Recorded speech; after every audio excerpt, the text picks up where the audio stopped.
As night falls in Rome and Vatican City, tonight, one truly historic global event. The faithful gathering back here in America, more than 6,000 miles away. American families coming together. They don't know why. Only that it will be a television first. David Muir, inside the Vatican walls with Pope Francis. Because before the Pope comes to America, America comes to the Pope. Aquí en el Vaticano. Hundreds gathered in 3 U.S. cities. Chicago, Los Angeles, and McAllen, Texas. Today is going to be a day you will never forget. About to learn they're getting their moment with the Pope. I want to tell you something, Marcus. We're going to talk to Pope Francis tomorrow. Are you serious? Oh my gosh. Americans overcome. This is their moment with Pope Francis. A never-before-seen event, a town hall, a virtual papal audience with the People's Pope. Papa Francisco.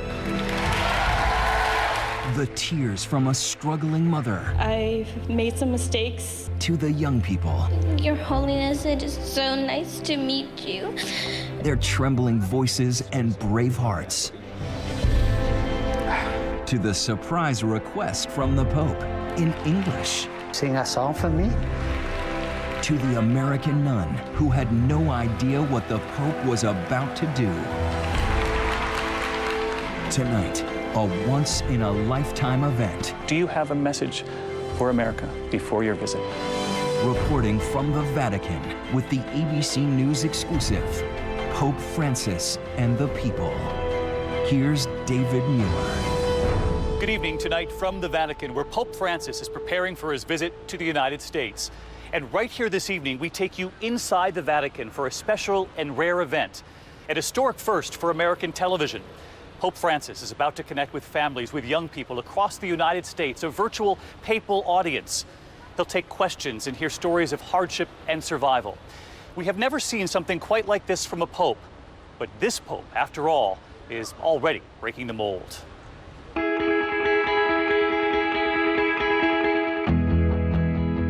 Our journey to the Vatican, where millions visit every year, drawn here by their faith and their fascination with a pope who is of the people and who has opened doors in ways we have never seen before, face to face with his followers and hand to hand with so many children.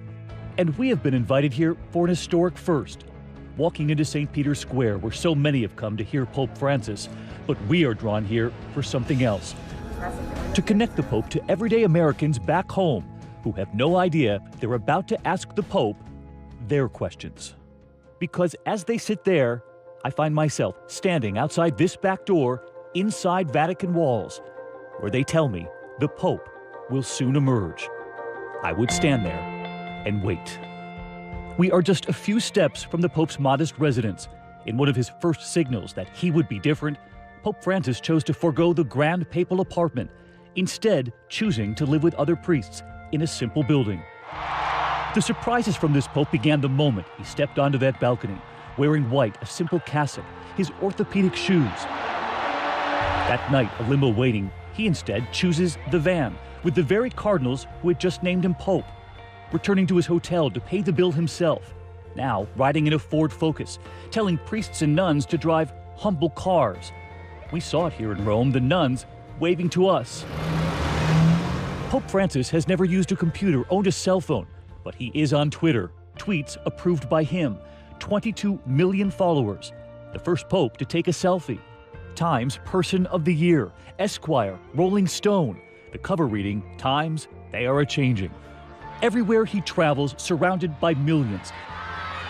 Lifting children, the boy who kissed the Pope's crucifix, the heart he drew from the window, not once, but twice.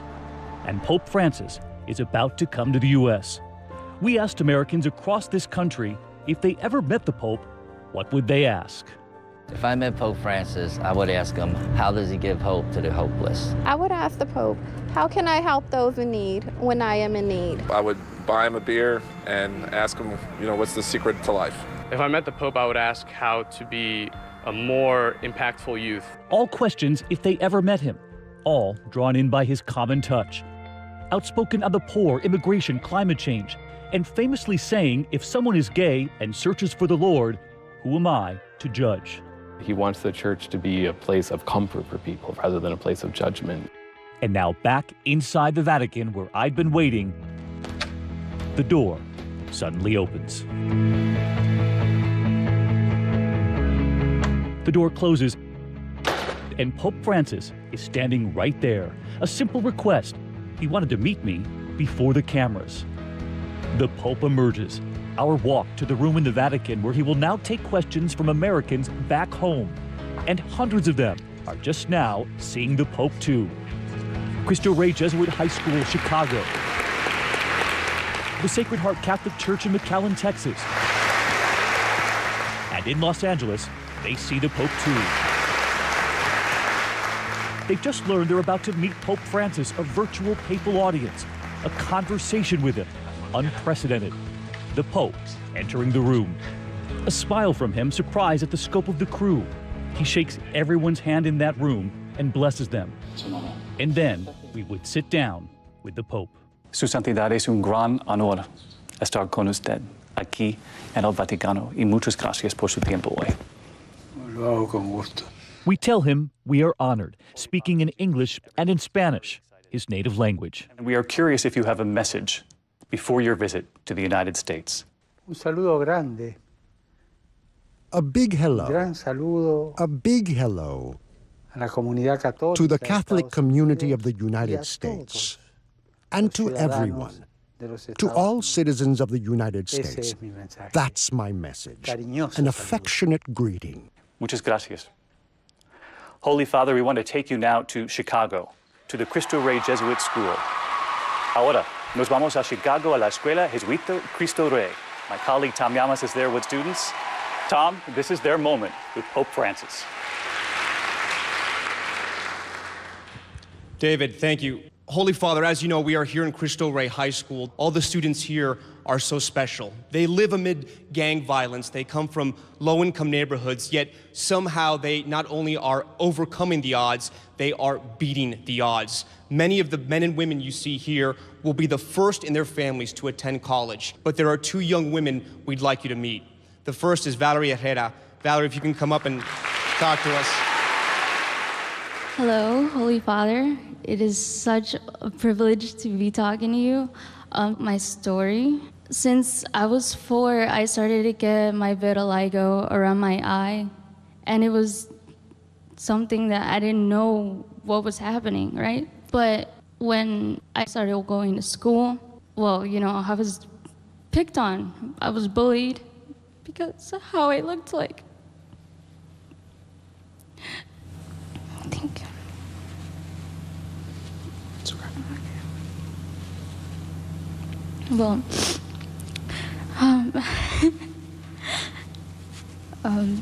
music has always been something I was able to use to escape all the bullying and everything. And I joined the choir in middle school, and it was just something that was helping me to show people who I really was. And it wasn't just the girl that looks different from everyone else, but the girl that has many talents and that is not just someone who looks different, but just a normal girl like everyone else. So my question is, what are you expecting from us, the youth? What are you expecting us to do to be? The Pope, after hearing Valerie's story about bullying in her childhood, finding music to overcome it, is about to surprise us all in English. Valerie, I would like to hear you singing. May I ask of you to sing a song for me? Sure.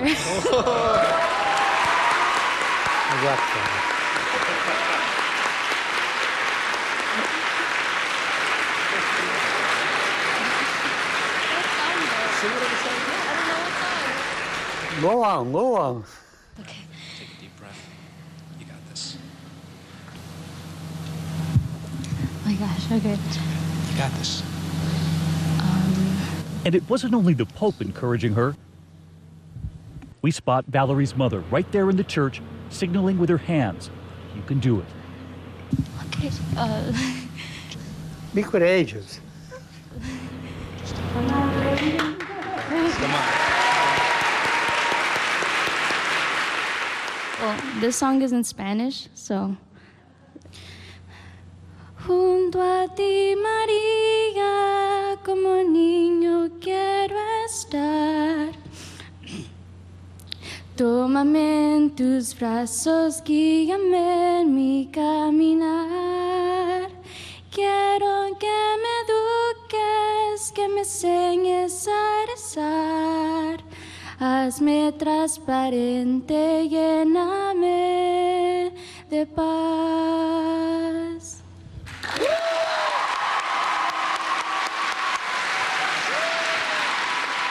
Thank you very much.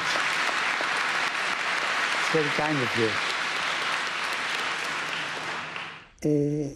Y mi primera respuesta My first response to your question es esa. is that Lo que espero de los what I jóvenes hope for from youth es que no is for you all not to walk alone in life. Es el primer paso. That's the first step. I hope for many other things Que se animen that you feel encouraged con el to amor walk y la with the love and the tenderness de los of demás. others. Life is very difficult. It's difficult to walk Uno alone. se pierde, You get lost. uno se confunde, You get confused. puede detenerse. You can stop because you get tired of walking in life. El joven tiene que buscar en la vida Each young person has to seek someone in que lo life ayude en el to camino. help them along the path. Puede ser su papá, su This might be mamá, your un father, your pariente, mother, un a amigo, kinsman, a un friend, abuelo, una a abuela, grandmother los or abuelos. grandfather, Pero alguien que te ayude a but someone that will confrontar help you to las cosas de la face things in life. Caminar acompañado, primero. First, walk with Segundo, company. de los jóvenes espero Second, que caminen hope young valentía. people walk with courage. It was difficult for you just now to take the first step on that path when I asked you to sing for me. You were excited, you didn't know how, but you were courageous and you took the first step and you sang very beautifully. Cantando. Keep singing. You sing beautifully. O sea, la valentía te da alegría. Courage y la gives you alegría te da joy, esperanza, and joy que son gives you regalos de hope, Dios, which is a obviamente. gift of God, obviously. Ustedes tienen You la have the fuerza para strength to vencer. overcome. No se Don't be asusten, no se scared. Don't detengan. stop. Siempre adelante, con Always move valentía, forward with con courage esperanza. and with hope. Y Dios And if si se lo you piden, ask te dará God, esa esperanza. God will give you that hope. Esa es mi respuesta. That's my response, Valerie. Y gracias por And thank you for the song. Thank you, Holy Father. Valerie, thank you so much. Holy Father, we want to introduce you to another young woman who is also incredibly courageous. Alexandra Vasquez, if you can come up now. 17-year-old Alexandra Vasquez is next, telling Pope Francis her story. Hello, Holy Father. Her lifelong struggle to overcome the loss of her father, who died when she was just 5.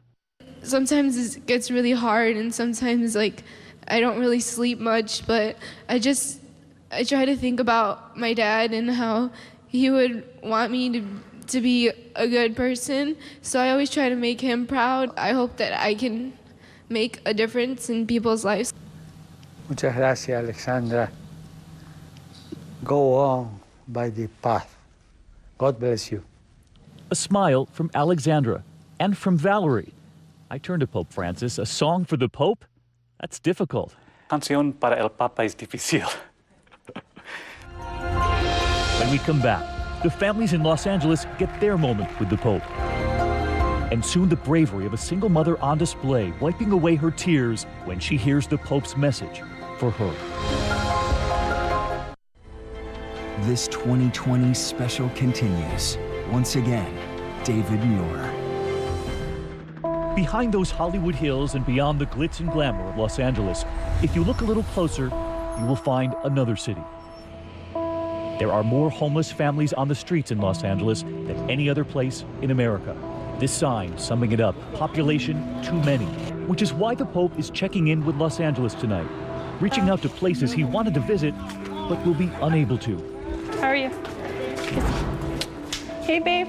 Rosemary, a 31-year-old single mother of two, Rosemary, I love you. who had no other choice but to move her family into a shelter. There was times where she didn't want to get out of bed. And I had to remind her, baby, we need to do this. Rosemary just getting her first apartment for her girls. Ta-da! Finally! A family grateful, a prayer of thanks for their blessings. You say grace.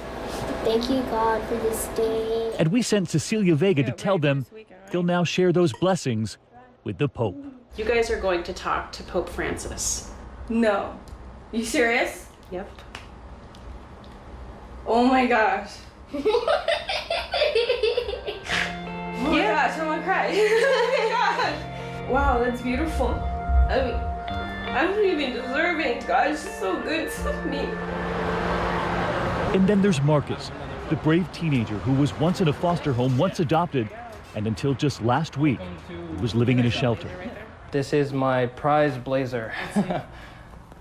I wear this a lot. Showing us his best jacket, and we tell him that's a good thing, because he's about to talk to the Pope. I want to tell you something, Marcus. You're going to talk to Pope Francis tomorrow. Am I really? Are you serious? Yeah. Thank you guys, dude. Thank you. He's one of my heroes. We're with him that morning as he puts on that jacket and tie, while back in Rome, beside Pope Francis, we're about to hear from Marcus, that mother and her girls in Los Angeles. As you can see, they are excited for their moment with Pope Francis. And in fact, in that room, many of them have just learned that they will, in fact, get a chance to talk with the Pope today. Cecilia? Holy Father, the majority of the people here in the room with me today come from 9 different shelters in this city. These are shelters that house the homeless and the destitute in Los Angeles. This is my friend Marcus here. He's one of them. He is 19 years old. Marcus told me that he has spent more nights living on the streets of this city than he can ever count until he moved into a shelter. And Holy Father, Marcus has a question for you today. Hi, Holy Father. It's a great honor to meet you and to be able to speak with you and to represent all of the people, the young people here who are without a home here in the United States. So my question for you, because I know why you're so important to me, but why is this trip to America so important to you? For me, it's very important to meet with you all, with the citizens of the United States, who have your history, your culture, your virtues, your joys, your sadnesses, your problems, like everyone else. I'm at the service of all churches and all men and women of goodwill. There's something very important for me, which is closeness. For me, it's difficult not to be close to people. When I approach people, as I'm going to do with you, it's easier for me to understand them and help them along life's path. That's why this trip is so important, for me to draw close to your path and your history. Thank you. Holy Father, I have someone else, some very special people I would like you to meet. This is Rosemary and her daughters, Celeste and Alyssa. They were living in a shelter for a very long time, and they only recently moved into their very first apartment ever. Alyssa is 11 years old. She's a brilliant little girl, and she would like to tell you a little bit about herself. Your Holiness, it is so nice to meet you. When I was living in the shelter, I used to see people with their families and fathers. And they used to walk to a big house and open the door. And they were all so happy, and I was walking to the shelter and I felt ashamed. But I had my family, my sister and my mom, really support me at times when I'm really sad. And I have an apartment and a dog named Chico. And I really love all of them. And this is Rosemary. Rosemary, what would you like to tell the Holy Father today? Hi, Holy Father. My name is Rosemary. I want to show you this, love. And it's hard for me to be a single mom. I struggle, and it's hard for me to hear my daughter tell me these things. I've made some mistakes as a person, as a mother. I felt guilty at times and ashamed. We have each other, and that's what's important, that we can still do it. And when I look at my daughter, Alyssa and Celeste, and I see how beautiful they've grown, they just inspire me to not give up. Every day I try, and I hope, and I pray, and I just want to thank you, and I want to say I love you, and God bless you. Gracias, Rosemary. Thank you, Rosemary, for your testimony. I want to tell you one thing. I know it's not easy to be a single mother. I know that people can sometimes look askance at you. But I'll tell you one thing. You're a brave woman because you were capable of bringing these two daughters into the world. You could have killed them inside your womb, and you respected life. You respected the life you were carrying inside you. And God will reward you for that. He does reward you for that. Don't be ashamed. Hold your head high. I didn't kill my daughters. I brought them into the world. I congratulate you. I congratulate you, and God bless you.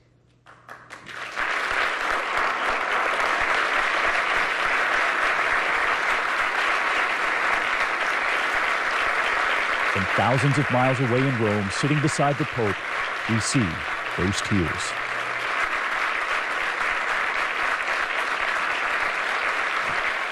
Muchas gracias, Cecilia, y muchas gracias, Rosemary y Alyssa.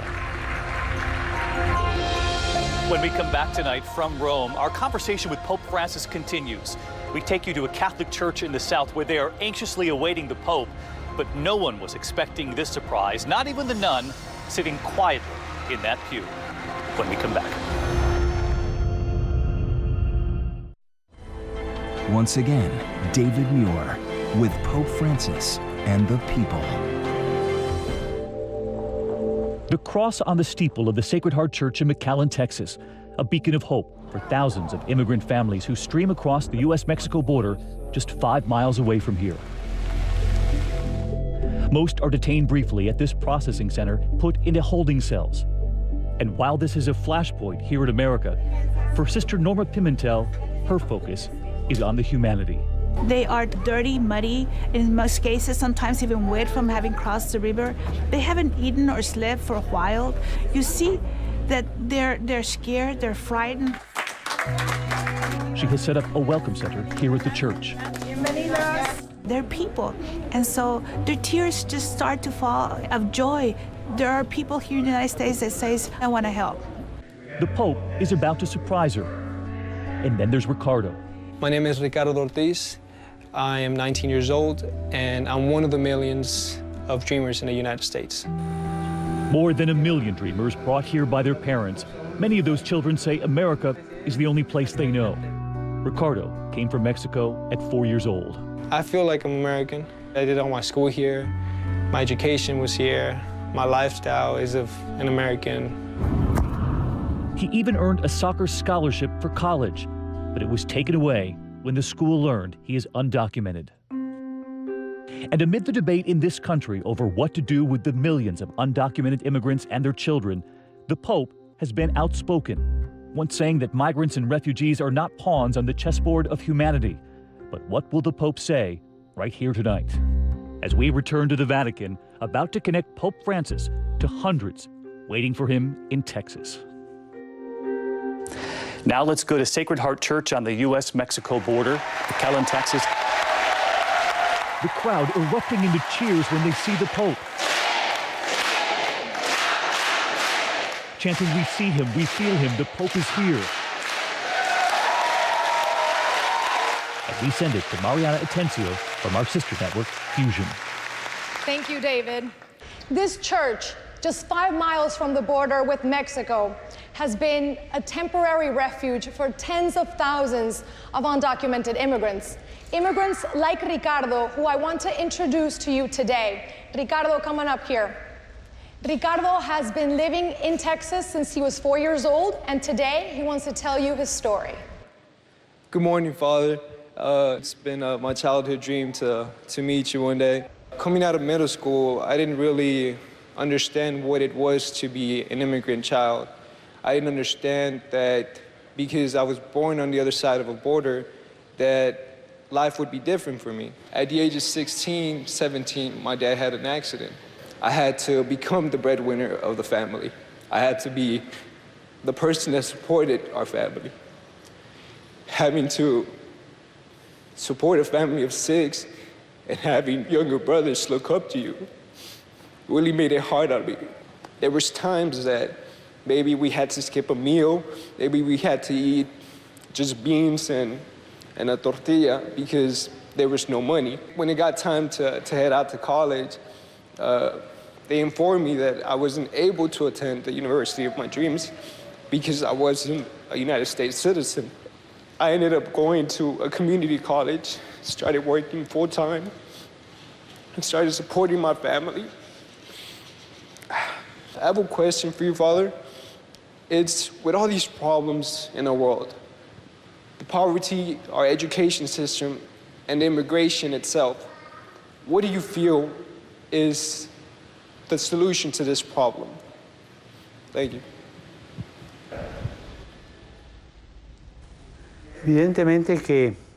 Clearly, listening to your story, I can tell you that life made you a father before your time because you had to support your family from a very young age while your father was ill. But you knew how to do it because you had a father who had the courage to initiate you along that path of work and struggle, and the courage afterward to put you in school with great sacrifice. There are many injustices in this life. Jesus was born on the street. He was born as a homeless person, and God sometimes, many times, speaks to us through his silence. The question you ask me, the number of people who experience hunger, who don't have the means to grow, who don't have the means to tend to their health, who die as children, who can't afford an education, the number of people who have no home, the number of people, we see it now, today, who emigrate from their country looking for a better future, and so many of them die along the way. I see Jesus on the cross. What to do? The world has to have greater consciousness of the fact that exploitation of one another is not the path. We are all created for friendship in society. All of us bear responsibility for everyone else. No one can say, this is as far as my responsibility goes. We are all responsible for everyone, to help each other out as best we can. Friendship in society, that's what God created us for. Speaking in soccer terms, I would say to you that the match is played between friendship in society and enmity in society. You take care of yourself and let the other person take care of themselves. That is not God's plan. That's what I can think of to say to you, and also to express my admiration for you. Life turned you into a father before your time. So when you actually become a father and have your own children, keep educating them and bring them along the path that you learned from your father. Thank you. Gracias, Padre. Thank you, Holy Father. When we come back, one more person sitting in that church, Sister Norma, just not expecting this, nor were we. I want to see her. When the Pope asked to speak to that nun.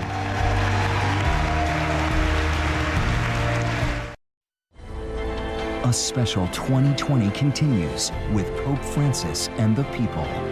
Here again, David Muir.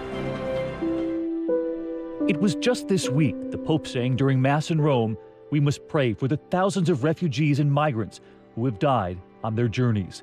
The parents and their children trying to seek a better and safer life. You'll remember you met Sister Norma on the U.S.-Mexico border at that Catholic church, providing food and shelter. And she's sitting right there in the church, listening to the Pope.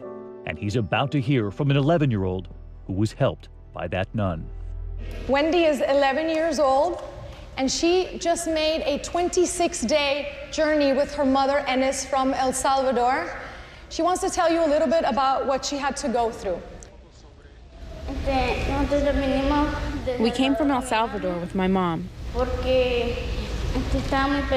because it was too dangerous with the gangs.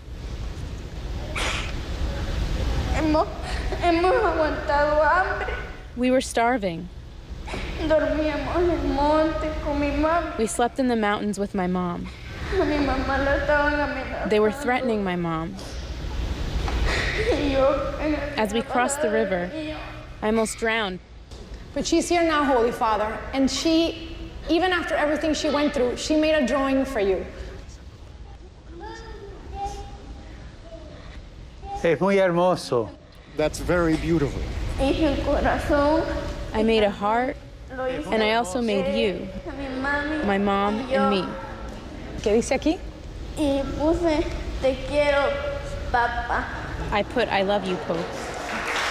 Thank you, Wendy. Muchas gracias.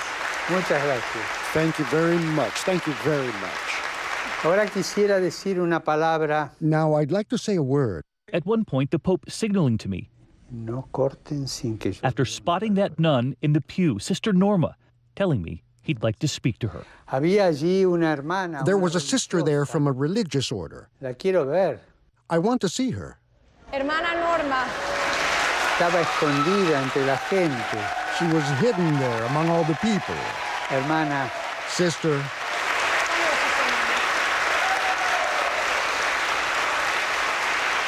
Yo quiero agradecer. I want to thank you.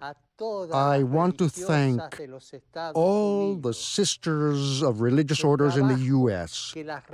for the work that you have done and that you do in the United States. It's great. I congratulate you. Be courageous.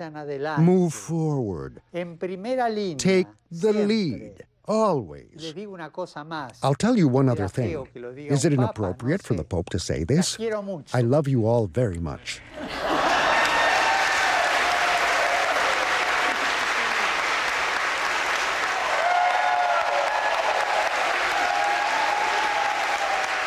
The bravery inside that church on the Mexican border, and they waited so long to see if they would get the opportunity to communicate with the Pope, and now they have. When we come back, we take you on a tour where the Pope will visit when he comes to America and what he's about to ask Americans to do for him. And just this week, this image of the Pope buying new glasses in Rome before his trip to America, telling the store owner he didn't want to spend much. 2020 continues with David Muir. As we journey to the Vatican, the Pope's own journey is about to begin too. In just 2 weeks, he sets off for his first trip to the United States ever, a stop in Cuba just before. The Pope's face is popping up everywhere in America, out of the toaster, from baseballs to bobbleheads. Even this towering mural in New York City proclaiming, "Welcome, Pope Francis." Americans from all over the country awaiting the Pope's arrival. The president will greet Pope Francis at the White House, and he'll be the first Pope to address a joint meeting of Congress. Anyone who thinks the Pope is going to come and kind of endorse a particular agenda is going to be proven wrong. He's going to challenge the left and the right, Democrats and Republicans. Even here in Rome, the American students we found with a prediction before the Pope's visit. Do you think that this Pope is preparing a message for America? Oh yeah, I think so. He's gonna let him have it. Like, really? I don't think he's gonna hold back. Income inequality, immigration. Racial inequality especially, that's a huge issue right now. The Pope will also journey to New York City. He'll visit Ground Zero, offering a moment of prayer for the thousands of Americans who were lost on 9/11. He'll hold Mass at St. Patrick's Cathedral. He'll address world leaders at the United Nations. And remember, Pope Francis is the most retweeted leader in the world. His final stop, Philadelphia, expected to bring 1.5 million people to the streets. He will walk out onto Independence Mall, speaking from the same simple wooden lectern Abraham Lincoln used for the Gettysburg Address. But before he gets there, a gift from America. A cross sent from all of the students at that Chicago school where Valerie found her voice. De la Escuela in Chicago. I tell him this cross hangs in every classroom at that school. When we come back, the one thing Pope Francis is asking Americans for tonight, and you'll hear from the people he's touched, the deep impact he's had already. I'm still in heaven, you know, just experiencing his presence. I was like, oh, wow. And for more of Pope Francis and the people, our entire time at the Vatican, go to abcnews.com. We'll be right back. This 2020 special continues. Once again, David Muir.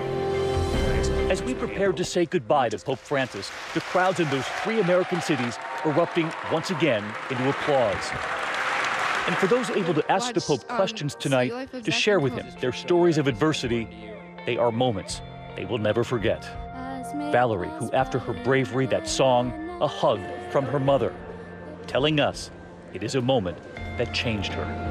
I know now that I'm an inspiration to many people that feel like they're alone, and so I'm just an example of that you can be courageous. And then the nun he singled out, Sister Norma. And I said, oh, that's me. Hermana Norma. He's actually speaking to me. And then I saw his little hand go like, come, come, come, come. Go like, oh my God. I felt like a little child, you know, called forth by their dear Father. I'm still in heaven, you know, just experiencing his presence. It was wonderful. His message to Ricardo to keep going. For him to tell me that just made me realize that what my father and my mother have taught me was right, and it's something that I'm going to continue to do.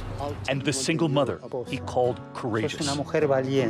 When he said, Rosemary, you should be proud of yourself, and I was just like, oh my gosh, like he's actually telling me. Hold your head high. He's telling me that I'm doing good. And I was like, all right, yay, it's me. And we ask one more question. Do you have a message for America before your visit, a parting message? I'm filled with hope to meet you all. I pray for you all, for all of the people of the United States. And I ask you, please, to pray for me. Thank you.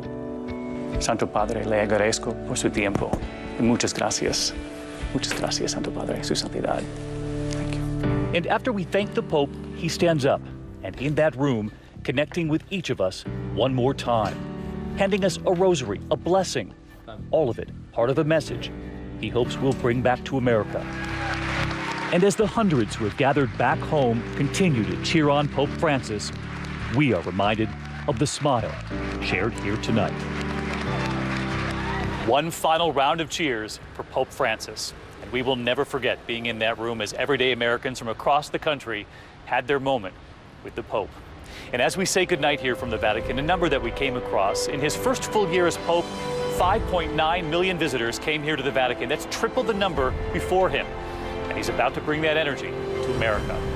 I'm David Muir. From all of us here at ABC News, thank you for watching tonight as we say goodnight from the Vatican.